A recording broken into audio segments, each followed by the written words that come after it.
अस्सलाम वालेकुम नाज़रीन। प्रोग्राम तवाना पाकिस्तान शायगान के साथ में मैं हूं आपका मेज़बान डॉक्टर आमिर महमूद। नाज़रीन, आज हम शाहीनों के शहर सरगोदा से आपसे मुखातिब हैं और जिस मौजू के ऊपर हम गुफ्तगू करने जा रहे हैं वो बहुत तेज़ी से पाकिस्तान में बढ़ता जा रहा है। आपने चर्बी का जब भी हम सुनते हैं कि इंसानी जिस्म में चर्बी होती है तो हमारा जो पहला अवामुन्नास के जहन में बात आती है वो ये है कि जनाब चर्बी या तो पेट में होगी या जल्द के नीचे होगी। लेकिन इस तरफ ध्यान नहीं जाता कि चर्बी हमारे जो अज़ाए रईस हैं उनके इर्द गिर्द भी चर्बी जा सकती है। तो जिगर हमारे ज़िंदगी के लिए एक नाकाबिले गुज़ेर जिसे कहते हैं उसके बगैर ज़िंदगी का तसलसल मुमकिन नहीं है।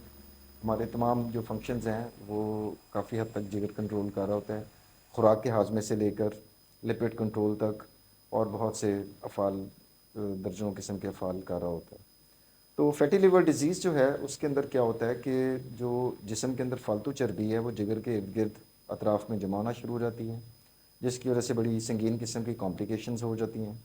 अब उसकी वजूहात क्या होती हैं कि चर्बी जनाब जिगर के इर्द गिर्द जमा हो रही है, उसकी अलामात क्या होती हैं, मरीज़ के अंदर क्या अलामात आती हैं, और फिर बाद में उसकी पेचीदगियाँ क्या हो सकती हैं अगर उसका बर वक्त इलाज ना करवाया जाए। इन तमाम पहलुओं के ऊपर हम गुफ्तगू करेंगे और हमारे साथ जो एक्सपर्ट इस वक्त मौजूद हैं डॉक्टर मुदस्सर अशरफ, जो कि मेडिकल स्पेशलिस्ट भी हैं और कंसल्टेंट गेस्ट्रोएंटरोलॉजिस्ट भी हैं और आजकल मुनीर हॉस्पिटल सरगोदा से वाबस्ता हैं। Welcome to the show doctor Mudassar. Well, thanks for inviting me. जी, यू आर वेलकम। अच्छा, प्रोग्राम के जैसा शुरू में मैंने बताया कि जिगर के अतराफ़ चर्बी जमा हो जाती है, तो पहले हमारे नाज़रीन को जो हमारा जिगर हमारे जिस्म में जो बहुत अहम जो किरदार अदा कर रहा होता है उसके कोई मोटे मोटे फंक्शंस तो बताइए कि वो होते क्या हैं और फैटी लिवर डिजीज़ में क्या हो जाता है। जिगर का जो मेजर काम बॉडी की डिटॉक्सिफिकेशन है कि जितनी खुराक ड्रग्स हम लेते हैं उनको डिटॉक्सिफाई करना और मतलब जो उसके अलावा जी ख़तरनाक मादे जिस्म के अंदर पैदा हाँ हो जी रहे हाँ हैं जी उनकी उनके सफाई जहरीले का असर को काम ख़त्म करना। करना, हाँ जी, सफाई उसके करना। अलावा बिल्डअप लाइक सिंथेसिस ऑफ जो बहुत ज़रूरी एलिमेंट है लाइक एल्ब्यूमिन प्रोटीन प्रोड्यूस करना, इम्यूनोग्लोबुलिन प्रोडक्शन, उसमें भी लीवर का बहुत ज़्यादा रोल है। तो लीवर हमारी क़ुव्वत मुदाफ़अत के लिए हमारी बॉडी के मेजर फंक्शंस के लिए जिगर का बहुत ज़्यादा रोल है। अब ये फैटी लीवर बेसिकली क्या है कि नॉर्मली जो बॉडी या जिगर के अंदर जो है fat content that should be less than 5%। अच्छा, अगर पूरे जिगर में का 5% तक अगर चर्बी है तो वो नॉर्मल है। नॉर्मल है। ओके। अगर जिगर के फैटोसाइड के अंदर 5% से ज़्यादा उसके अंदर चर्बी इकट्ठी हो जाए उसे हम कह सकते हैं non alcoholic fatty liver disease या सिंपल हेपेटिक स्टीटोसिस। अगर ये 5 to 10% ज़्यादा बढ़ती है तो देन स्टीटोहेपेटाइटिस यानी कि जिगर की सोजिश होना। एंड अगर उससे भी एडवांसमेंट होती है तो जिगर का सुखना जिसे हम सिरोसिस कहते हैं वो हो सकता है। तो non alcoholic fatty liver disease is unfortunately कि इसके बहुत ज़्यादा सिम्टम आम बीमारी के जिसमें नहीं होते। इसके तौर पे जो कॉमन सिम्टम है या जो ज़्यादातर पेशेंट में बताते हैं वो सिर्फ दाएं दाएं साइड पेट में भारीपन महसूस होना या जिसमें थकावट का महसूस होना या मतली सी कभी कभार फील होना। तो अच्छा जो डॉक्टर साहब, इसकी अगर फ़ाल की बात करें तो अक्सर देखने में आया कि जिन लोगों का जिगर सही तरह काम ना कर रहा हो तो वो कोई चिकना खाते हैं तो हज़म नहीं होता। तो चिकनाई को हज़म करने में भी जिगर का कोई रोल होता है या ये कोई और हमारा सिस्टम होता है, मैदा है वो उसको जो है वो जी हज़म करने जिगर में। के अंदर जो एंजाइम्स हैं जिन्होंने इसको जिगर की जो चर्बी है उसको डिग्रेड करने का अमल सारा हेपेटोसाइट के अंदर हो रहा है। तो मेजर हेपेटोसाइट जो हमारा फैट हम खुराक में लेते हैं उसकी मेटाबॉलिज्म का मेजर जो रोल है वो जिगर के अंदर है। जिगर के अंदर एंजाइम्स हैं जो कि फैट को ब्रेक डाउन करते हैं देन इसको बॉडी के डिफरेंट ऑर्गन्स में रिकम्युलेट करने का पार्ट सारा वो जिगर हमारा कर रहा होता है। अच्छा, अब इसकी जो कोई भी बीमारी होती है, बीइंग अ डॉक्टर हम दो चीज़ें देखते हैं। एक तो जिस तकलीफ़ के साथ मरीज़ आ रहा है उसको हम सिम्टम्स कहते हैं, और जो हम उसको मुआयने के बाद देखते हैं और जो हमें चीज़ें पता चलती हैं कि बंदे में ये ख़राबियाँ हैं उसको हम साइंस कहते हैं। इसके ऊपर गुफ्तगू हम बाद में करेंगे। पहले मैं चाह रहा हूँ कि आप नाज़रीन को ये बताएं कि ये जो फालतू चर्बी जिगर के अंदर जमा होती है उसकी वजूहात क्या होती हैं। जी ज़्यादातर तो वजूहत जैसे एक्सेस फैटी इनटेक कि हमारी जो कैलोरीज कंटेंट अगर आपकी जितनी मतलब आपको, ऑयल घी मक्खन बहुत जी ज़्यादा जी अगर बहुत ज़्यादा, इस्तेमाल करें तो बिल्कुल वो एक वजह बन आपकी सकती जितनी है। कैलोरीज आप डेली ले रहे हैं, लेट्स आप हेल्दी जो इंडिविजुअल है वो 1500 to 2000 kilo calorie per day वो ले सकता है। लेकिन अगर उसकी जो कंजप्शन है, या वो अगर उसका एक्सरसाइज नहीं कर रहा, या फिजिकल एक्सरसाइज नहीं कर रहा, या उसकी जॉब नेचर ऐसी है जिसमें कि उसकी बैठा रहता है फिजिकल सारा दिन। मूवमेंट कम है, हाँ जी। देन हो सकता है कि वो 15 से 2000 किलो कैलोरीज भी एक्सर्ट ना कर सके, या उसको इस्तेमाल ना कर सके। जब ये एक्सेसिव कैलोरीज जिसम में जमा होती हैं, then all this lead to fatty liver, या कि डाइट में बहुत ज़्यादा यानी कि फैट का जितनी कंटेंट हो। तवानाई हम खाने पीने की जी चीज़ों से ले रहे होते हैं, अगर उतनी हम खर्च नहीं कर रहे जी तो वो चर्बी की सूरत में जमा होना शुरू जी हो जाती है। इसी तरह ही है। जी बिल्कुल। तो इसमें खाली चिकनाई वाली चीज़ें शामिल हैं, मुरवन चीज़ें शामिल हैं, या बहुत ज़्यादा जो मीठे के शौकीन लोग होते हैं उसमें जी भी बिल्कुल है। चर्बी कन्वर्ट होना शुरू सबसे हो जाती ज़्यादा तो है। फैट कंटेंट है, लेकिन उसके बाद हाई कार्बोहाइड्रेट, या इवन कार्बोहाइड्रेट में भी फ्रुक्टोज कंटेंट अगर ज़्यादा है तो वो भी एग्जस जिसमें एनर्जी और चर्बी जमा क्योंकि करने का हमारे बायस यहाँ बनता पर है। जो पब्लिक का तासुर पाया जाता है ना, वो ये है कि जनाब चावल के मतलब तो लोगों को थोड़ा सा मालूम है कि जी बादी चीज़ है, कार्बोहाइड्रेट्स हैं इसमें, लेकिन रोटी को इग्नोर कर देते हैं। रोटी को गंदम को कहते हैं कि जनाब ये तो कुछ भी नहीं है।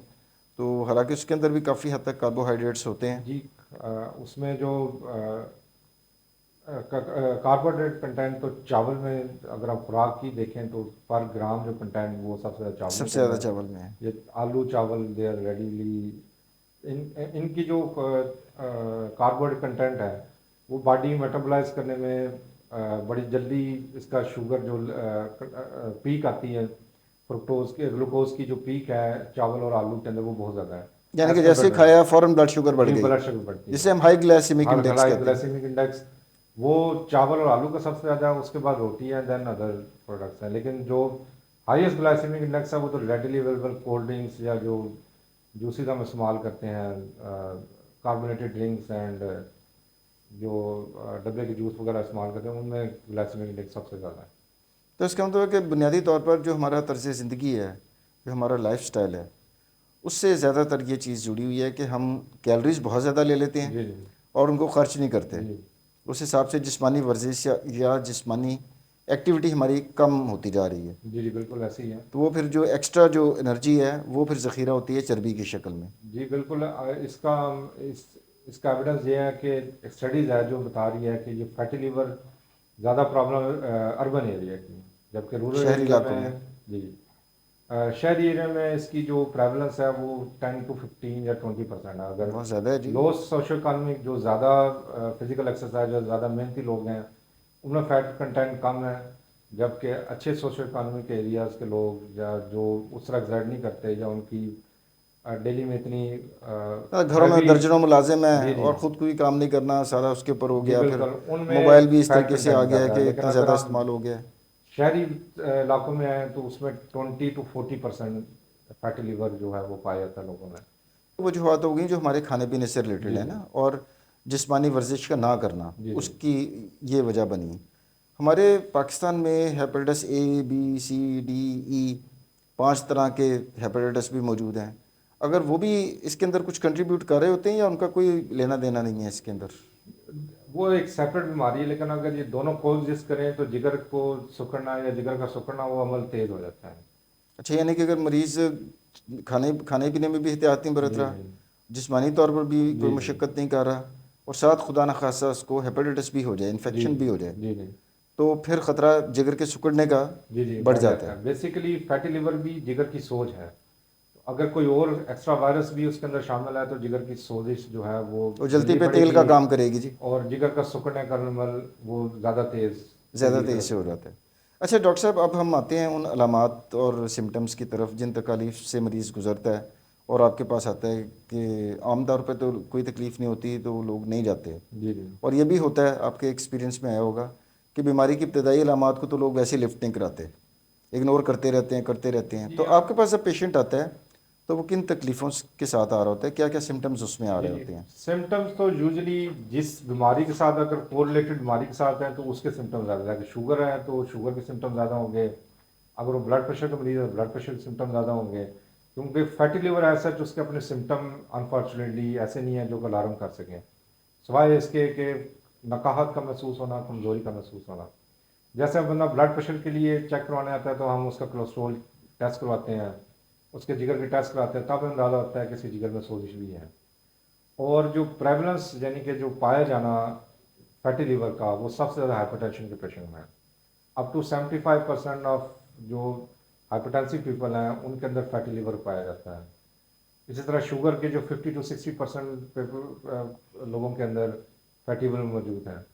तो जब मरीज़ किसी और तकलीफ के साथ हमारे पास आता है और उसके हम टेस्ट कराते हैं, यूजुअली डायग्नोसिस फैटी लिवर की तभी होती है। या समटाइम्स कुछ लोग अपना जिगर का अल्ट्रासाउंड अपनी वेलबींग के लिए करा के आते हैं और वहाँ पे उनको पता चलता है कि हमारे जिगर यानी में कि बहुत ज़्यादा। सादा अल्फाज में कोई वाज़ेह अलामात नहीं होती, जी जी जैसे शुगर की भी कोई बहुत वाज़ेह अलामात नहीं होती, तो इसी तरह फैटी लिवर की भी वाज़ेह अलामात नहीं जी होती, बल्कि जिस वजह से वो हो रहा है वो बीमारी फिर शिद्दत अख्तियार करती जी है, उसकी अलामात के साथ फिर मरीज़ आपके पास आ रहा होता है।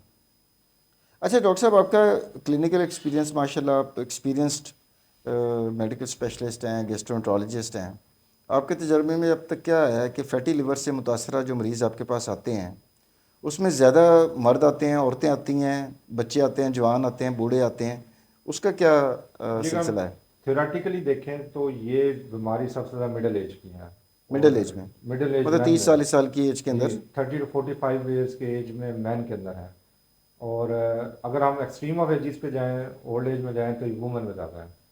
लेकिन जो हम क्लिनिक्स में देखते हैं वो ऑलमोस्ट इक्वल ही प्रेवलेंस है, औरतों मतलब के मर्द अंदर भी ख़वातीन में बराबर है, बराबर है। और जो धेड़ उम्र होती है, हाँ, उसमें यानी कि औरतों तीस के चालीस अंदर, साल 50 साल, इस एज के अंदर, औरतों के इस अंदर एज ज़्यादा ब्रैकेट है। में ज़्यादा आ रही होती है। अच्छा डॉक्टर साहब, इसके कोई दादोशुमार भी हैं इस वक्त पाकिस्तान में, कि इस वक्त हमारे मुल्क में मतलब अगर 24 साढ़े 24 करोड़ आबादी अगर हम देखें तो उसमें कितने पेशेंट्स ऐसे हैं जिनको फैटी लिवर डिजीज़ हुआ जी, होगा? वो दादा शुमार तो 15 to 45% वेरिंग है, कुछ कैलकुलेशन, अच्छा, कुछ इसमें भी एरिया टू एरिया वेरी करता एरिया होगा, टू एरिया, सेंटर टू कि हो सेंटर सकता है सिंध कंडीशन के है। अंदर कम हो या केपी में जैसे ज़्यादा हो। आपको बताया गया है कि जो एक ग्रासली जो जीपीएम में एक जर्नल है उसमें पब्लिश हो चुका है कि 10 to 25% ऑफ जो रूरल एरियाज हैं उसमें ये पाया जाता है। अगर लो ना सोशल देही इलाकों इकोनॉमिक, में कम है, देही इलाकों में शहरी कम है। इलाकों में ज़्यादा है। देही इलाकों में भी लो सोशल इकोनॉमिक जो अपनी फिजिकल एक्सरसाइज ज़्यादा करते हैं, या मतलब जिनके किसान ऊपर वगैरह हैं, जिनको मजदूर जो हैं। ज़्यादा जोर लगा रहे हैं या फिजिकल एक्सरसाइज उनकी ज़्यादा है, उनमें इसकी प्रेवलेंस कम है।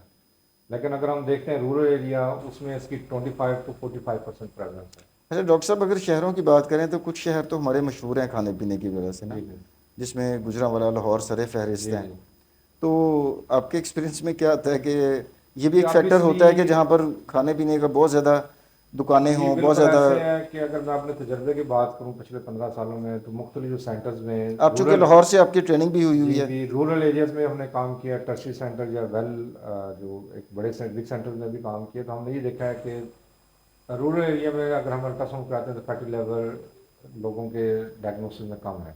लेकिन अगर हम बिग सिटीज़ जैसे लाहौर, गुजरांवाला, सरगोदा को आप देखें तो यहाँ पे फैटी लीवर की अच्छा, जो है, खाने पीने का इधर भी रिवाज उसी तरह ही है जी आप सरगोदा आता में? जा रहा है। और आपके सामने है कि आज से 15 साल पहले फूड चेंज का तो एग्जैक्टली exactly। आप देखिए हर जगह तसव्वुर नहीं जगह था। पर मतलब मल्टीनेशनल चेन्स जी जो जी है ना, वो फास्ट फूड की हर जगह जी बनती बिल्कुल। जा रही हैं। तो कहने को तरक्की हो रही है, लेकिन उसके असरात जी जो है हमारी बिल्कुल सेहत ऐसी के है कि ऊपर। हमने आज से 15 साल पहले फैटी लिवर की डायग्नोसिस या रेशो बहुत कम थी, जो खास तौर पर इवन डायबिटीज़ भी सिर्फ 10 to 15% जी, वो भी बहुत पॉपुलेशन में थी। तेज़ी से बढ़ी लेकिन है, अब अब तो मैं तेज़ी ख्याल से बढ़ तैंतीस रही है। फीसद तक हमारी आवाम डायबिटीज़ का भी शिकार हो गई है। अच्छा डॉक्टर साहब, एक पेशेंट आपके पास जब आता है तो फिर आप क्या क्या टेस्ट ऐसे हम करवाते हैं जिससे हमारा डायग्नोसिस कंफर्म हो जाता है कि जनाब इसको क्रॉनिक ये फैटी लिवर डिजीज़ या एफएलडी हुआ जी हुआ है? बेसिकली तो डायग्नोसिस एक्सक्लूजन है कि आपने बाकी जिगर की जो सोजिश, जो उसकी बीमारियां वजूहत जिगर हैं, की वजूहत है, उनको रूल आउट करना उसको है। खारिज हाँ, इम्कान कर देना इम्कान है। करना है। वो टेस्ट सारे हम करवाते जी, हैं कि जैसे hepatitis A B B C है या शुगर टेस्ट है, शुगर को रूल आउट करना है। कॉमन हेपेटाइटिस वायरस है, उनको रूल आउट करना है। सम मेटाबॉलिक काजेज हैं लाइक विल्सन डिजीज या हीमोक्रोमेटोसिस, ऐसी बीमारियों को रूल आउट करना है। जो एड करते हैं डायग्नोसिस में वो सिंपल एलएफटीज हैं कि जिसमें जिगर के एंजाइम 2 से 3 गुना अगर बड़े हों तो हमें अंदाज़ा होता है कि जिगर में सोजिश और है। वो तो एक खून के टेस्ट से हो जी जाता है, ब्लड के बड़ी टेस्ट होगा। बासानी हर लैब से हो जाता है सेकंड जो एलएफटीज का। अल्ट्रासाउंड है, सिंपल एक जो अल्ट्रासाउंड कॉमनली कराते हैं, उससे भी हमें काफ़ी हद तक ब्राइट टेक्सचर बता देता है कि अल्ट्रासाउंड में फैटी फैटी लीवर है। लेकिन अगर हमने इसको फुली क्वांटिफाई करना है तो उसके लिए एक स्पेशल टेस्ट है जो स्पेशल किस्म का अल्ट्रासाउंड वो हम करते हैं, जिसको फाइब्रो स्कैन करते हैं।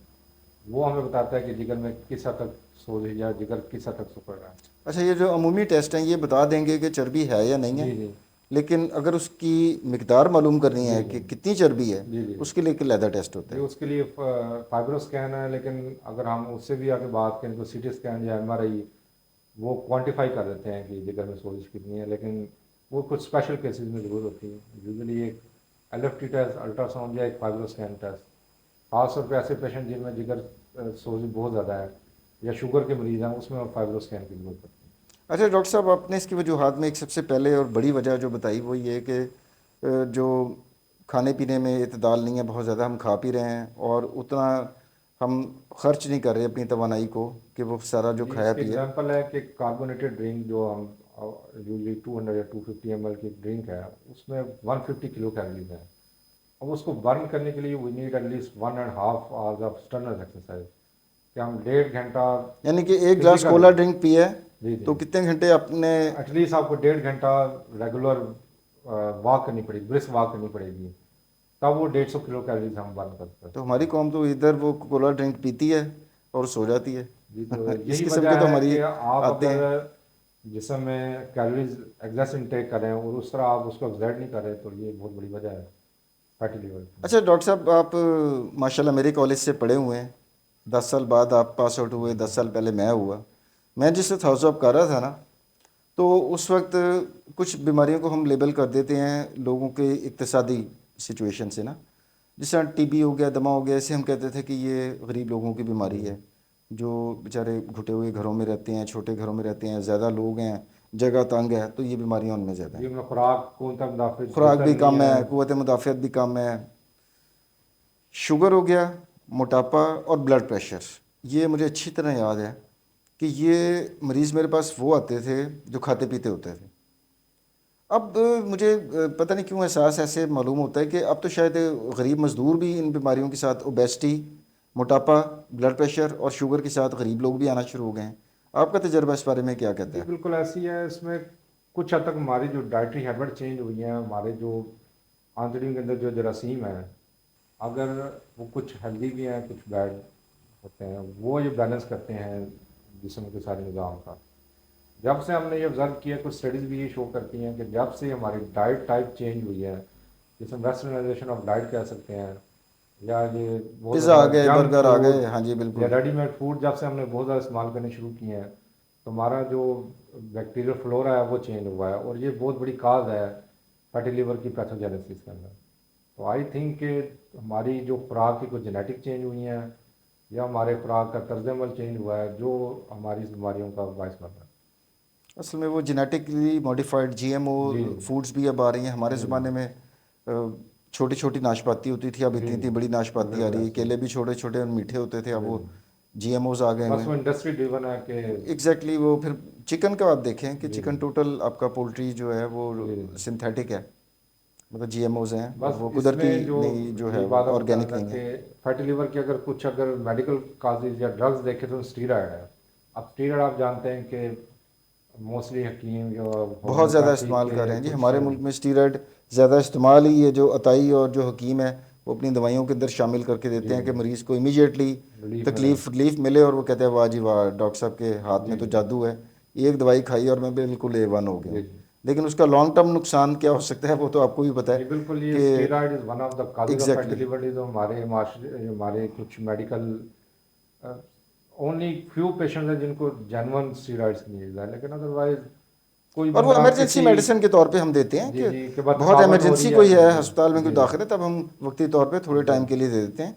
इस तरह तो नहीं है कि मुसलसल स्टीरॉयड्स पेशेंट खाता जी रहे। प्रॉब्लम ये है कि मरीज किसी भी नए स्टोर में, अब मरीज कभी एक स्टोर पे जाता है या यूजली कभी किसी के पास चला गया, तो हर किसी ने फर्स्ट सिम्टम रिलीफ के लिए उसको यूजली स्टीरॉयड उसके अंदर ऐड करके देगा, और ये कुछ एडिशनल काजेज हैं खुराक के अलावा जो कि फैटी लिवर का बायस बन सकते हैं। एग्जैक्टली और हमारे जो अताई हजरात हैं और माजरत के साथ कुछ डॉक्टर्स भी इवन के, वो पेशेंट को इमीडिएट रिलीफ देने के लिए ड्रिप के अंदर गैर ज़रूरी तौर पर भी स्टीरॉयड डाल देते हैं ताकि पेशेंट फ़ौरन बिल्कुल A1 फिट हो जाए और वो कहे कि जी वाह बिल्कुल ज़बरदस्त दवाई दी, और मैं बिल्कुल ठीक हो गया हूँ। अच्छा डॉक्टर साहब, अब हम मसले का हमने वजूहात भी डिस्कस कर ली, मरीज़ में अलामात क्या होती हैं, कॉम्प्लिकेशन आपने बताई कि अगर ज़्यादा अरसे तक जिगर में चर्बी रहे तो वो फिर जिगर सिकुड़ना शुरू हो जी जाएगा। बिल्कुल, इसको सिरोसिस या जिगर का सिकुड़ना, और even sometimes cases lead to liver failure. अच्छा, कि जिगर काम जिगर, करना ही छोड़ जी देता है, बिल्कुल जी बिल्कुल, और तो उसको, नतीजा उसका नतीजा तो बड़ा जानलेवा हो जी सकता है डॉक्टर बिल्कुल, साहब। अगर उसका, फॉर्चुनेटली पाकिस्तान में अब सहूलत है कि लिवर ट्रांसप्लांट या सहूलत तो है लेकिन मुश्किल सहूलत, बड़ा लेकिन काम है मुश्किल ना। बड़ा काम है, और ऑब्वियसली हर किसी के एक्सेस से बाहर है। 40 to एग्जैक्टली exactly. 50 सरकारी सतह लाख। पे तो बहुत अच्छा काम हो रहा जी है। जी अभी पाकिस्तान किडनी एंड लिवर जी इंस्टीट्यूट जी जो PKLI लाहौर में है, जी। तो माशाल्लाह they are doing wonderful job.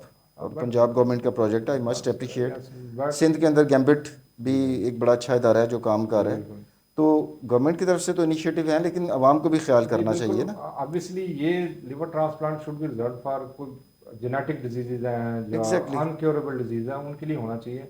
बल्कि अगर हम ये फैटी लिवर की वजह से एक बहुत ज़्यादा लोड डाल रहे हैं ऐसे बड़े इंस्टीट्यूट पे जो क्योंकि कि वर्ल्ड उसमें में। जो डोनर है वो जी भी जी ढूंढना भी एक मसला होता है ना। जी बिल्कुल, एग्जैक्टली, हम अगर सेलेक्ट करने शुरू करते हैं तो स्क्रीनिंग करते हैं तो बहुत से डोनर जो फैटी लिवर की वजह से रिजेक्ट होते हैं। अच्छा डॉक्टर साहब, अब आपके पास पेशेंट आया, आपने सारे टेस्ट वेस्ट किए, सारा कुछ हो गया, साबित हो गया कि जी फैटी लिवर डिजीज़ है, अब इसका इलाज किस तरह से हम करते हैं? जी इलाज, अगर पेशेंट तो डायबिटिक या उसको कोई और मेटाबॉलिक डिसऑर्डर नहीं है तो सबसे इम्पोर्टेंट उसका लाइफस्टाइल चेंज है। कि patient should change his lifestyle, he should come to active lifestyle, वो अपनी डाइट को इम्प्रूव करें, फ्रेश जूसेस, फ्रेश फ्रूट का ज़्यादा इस्तेमाल करें, कार्बोहाइड्रेट कंटेंट अपना कम से कम करें, मीट या प्रोटीन का मॉडरेट वो यानी कि इंटेक पूरा लें। आप डाइट प्लान भी बना जी कर देते प्लान, हैं पेशेंट जी को, बिल्कुल। चलिए ये तो ये हो गया। और और फिजिकल एक्टिविटी जी बढ़ाने की कम तरफ अज़ कहते कम हैं। Regularly 45 minutes to 1 hour daily brisk walk या फिजिकल एक्सरसाइज, वो बहुत ज़रूरी है।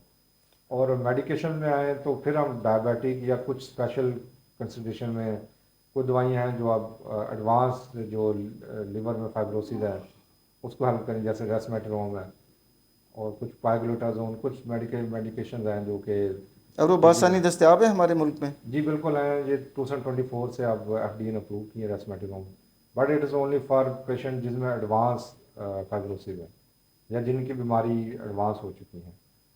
जो F1 यानी कि हम फाइब्रो स्कैन करते हैं तो हम स्टेजिंग करते हैं F1, F2, F3, F4, तो ओनली F2, F3 यानी जिसमें एडवांस फाइब्रोसिस है उसी के लिए रिकमेंडेशन है।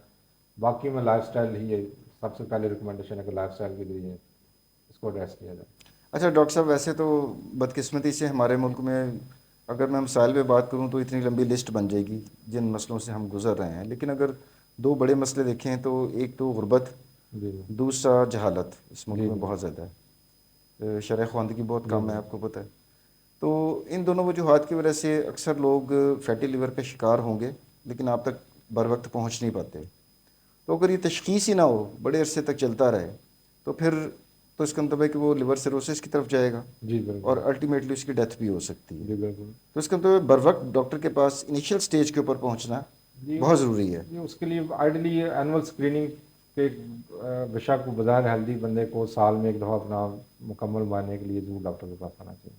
और शुरू शुरू में तो आई थिंक कि वो बड़े मामूली से टेस्ट हैं जो हर जगह जी दस्तयाब हैं। बिल्कुल, वो टेस्ट करवा एनेस्थीज, कर हम फ़िल्टर कर सकते हैं जी बिल्कुल कि फैटी लिवर की कोई चेंजेस आ रही हैं या नहीं जी आ रही बिल्कुल, हैं। क्योंकि जैसे आपने बताया कि बज़ाहिर कोई अलामात नहीं होंगी, नहीं है, जैसा मरीज़ को छाती की इन्फेक्शन हुई तो फ़ौरन खांसी बुखार हो जाता है, उस तरह से जी मामला नहीं है इसका। जी बिल्कुल। All right. अच्छा डॉक्टर साहब, अब हम प्रोग्राम के अख्ताम की तरफ बढ़ रहे हैं और मैं चाहूँगा कि बड़ा दिलचस्प मौजूद था फैटी लिवर डिजीज़, और एक बर्निंग इशू है हमारे पाकिस्तान का कि जो लोग इसका शिकार हो रहे हैं उनको पता ही नहीं है कि उनके जिगर के अंदर चर्बी जमा हो रही है। तो इस हवाले से जो हमारे व्यूअर्स हैं, हमारे अवामुन नास जो प्रोग्राम देख रहे हैं, उनको टेक होम मैसेज आप क्या देना चाहेंगे? जी बिल्कुल, फैटी लिवर डिजीज़ आने वाले वक्तों में इसका जो बहुत ज़्यादा बर्डन पाकिस्तानी अवाम पे आ रहा है, तो everyone should have a healthy lifestyle जिसमें कि वो अपनी खुराक को अपना मुतनज़्ज़न करे, मुतवाज़न करे, अपने सोने का औकात को बेहतर करे। लाइक जो मैं यूजली पेशेंट को रिकमेंड करता हूँ कि खाने और सोने में एटलीस्ट 2 से 3 घंटे का वो वक्फा रखें, रात का खाना वो हल्का रखें, सुबह और दोपहर का खाना वो मॉडरेट रख सकते हैं, एग्जेसिव कार्बोनेटेड ड्रिंक से अवॉइड करें या हाई कैलोरी डाइट से अवॉइड करें, और जंक फूड को कम से कम करें, हेल्दी लाइफस्टाइल अपनाएं। ख़ास तौर पे जो ऑफिस वर्कर जिनका काम ही बैठना है, उनको चाहिए कि at least 45 minutes to 1 hour daily वो वॉक करें या कोई भी फिज़िकल एक्सरसाइज करें। जो यंग एज पर्सन है वो हमने अब देखा है कि स्पोर्ट्स कम कर दिए हैं, मोबाइल में ज़्यादा वो लोग मसरूफ़ हैं। तो they should come back to ground, वो दोबारा अपनी जो स्पोर्ट्स को बहाल करें। Young person should have at least 1 to 2 hours of daily sports. ये कुछ ऐसे एलिमेंट हैं जिससे हम अपने हेल्दी लाइफस्टाइल की तरफ वापस आ सकते हैं और फैटी लिवर के बर्डन को हम ओवरऑल पॉपुलेशन से कम कर सकते हैं। क्योंकि इसकी दवा बड़ी महंगी है और डेली एटलीस्ट 150-200 रुपये की दवाई एक आम बंदे के लिए ख़रीदना वो आसान नहीं है। जबकि सिंपल प्रिवेंशन के अपने लाइफस्टाइल को इम्प्रूव करना, उसमें कोई ख़ास पैसे की ज़रूरत नहीं है और सिर्फ अपने आप को मुतवाज़न ग़िज़ा पे लाना और एक हेल्दी लाइफस्टाइल अपनाना वो हर किसी के लिए पॉसिबल है। एग्जैक्टली जी नाज़रीन, आपने डॉक्टर मुदस्सर अशरफ की गुफ्तगू सुनी। तो बॉटम लाइन ये है कि जो खाना हम खाते हैं, अगर हम ज़रूरत से ज़्यादा खा रहे हैं और जितनी हमें फ़िज़िकल एक्टिविटी जिस्मानी मशक्क़त करनी चाहिए वो कम कर रहे हैं, तो नतीजा ये होगा कि जिस्म में चर्बी की मकदार बढ़ेगी जो कि जिगर में जाएगी और फिर फैटी लिवर डिजीज़ हो जाएगी। तो डॉक्टर साहब की बातों से मुझे एक अंग्रेज़ी का मुहावरा याद आ रहा है कि take food as medicine, otherwise you will have to take medicine as food. तो हमारे सोशल मीडिया पे भी अक्सर आता है वो जी डॉक्टर साहब ने 10 दवाइयाँ लिखी हुई हैं, देखिए जी कितनी दवाइयाँ दी हुई हैं। तो वो बेसिकली वजह ये होती है कि आप अपनी सेहत के साथ अपनी जिस्म के साथ ज़्यादती करते हैं और वो मसाइल ख़ुद पैदा कर रहे होते हैं, जिसकी वजह से इतनी ज़्यादा लंबी चौड़ी दवाइयाँ देनी पड़ती हैं। तो टेकिंग फूड एज़ मेडिसिन का मतलब ये है कि जिससे हम दवाई कम से कम लेना चाहते हैं, अगर आप खुराक बिल्कुल एतदाल में रहते हुए खाएंगे तो वो सूरत हाल नहीं आएगी कि जब आपको दवाइयाँ खाने की तरह बहुत ज़्यादा मकदार में खानी पड़े। इसके साथ ही मैं डॉक्टर मुदस्सर अशरफ का शुक्रगुज़ार हूँ कि आज इस अहम और बर्निंग इशू के ऊपर उन्होंने इतनी मुफीद और अच्छी मालूमात इतने सादा फ़हम अंदाज में आप तक पहुँचाई। अगले प्रोग्राम तक के लिए डॉक्टर आमिर को इजाज़त दीजिए। अल्लाह हाफ़िज़।